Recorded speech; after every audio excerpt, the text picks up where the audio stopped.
we just thought that, one of the wonderful things about celebrating Dr. King's birthday is that the civil rights movement was so recent that we have living history.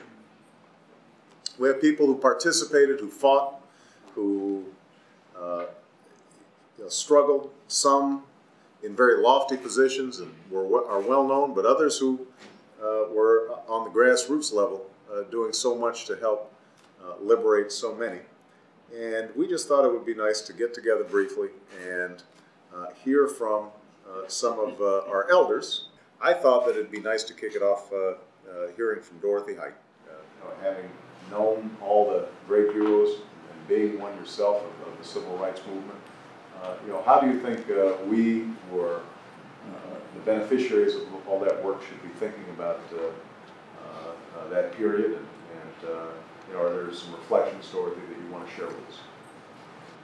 First, I want to thank you for this opportunity for us to come together, because I think we should never forget what the struggle has been, and we should also recognize the progress that we've made. And of course, you're part of that great progress, and we're very proud of it. It means a great deal to us.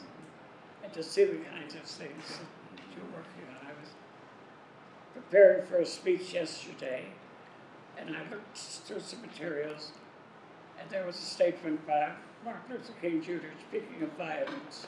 And he said, health and hunger are word violence. He spoke of that as violence, and I thought of it. I first met Martin Luther King when I was 15. He'd come to Morehouse College as a gifted student. And I was leading a team for the Body Museum of the United States. And as we moved in there, my 3 white colleagues could stay at the hotel, but I had to live with a private family. And I was glad that my mentor and friend, Dr. and Mrs. Mays, took me in. And they invited me to come one night and meet with their favorite student, who was Martin Luther King Jr. 15 years old. 15 years old. He did not finish high school. He was taken in. And the interesting to me was to sit at a dinner table with him and hear this young 15-year-old talk about whether he wanted to be a doctor, or whether he wanted to go into law, or whether he would go into the ministry. I cannot say that I predicted anything, but I was certainly overcome that he was a young man whose analysis, the depth of which he looked at each one was just challenging. It made me wonder, why did I become a social worker? Because of the way that he talked about what he'd become.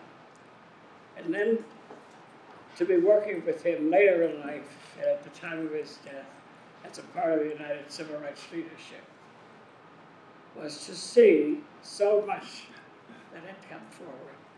And I think that today, the value in keeping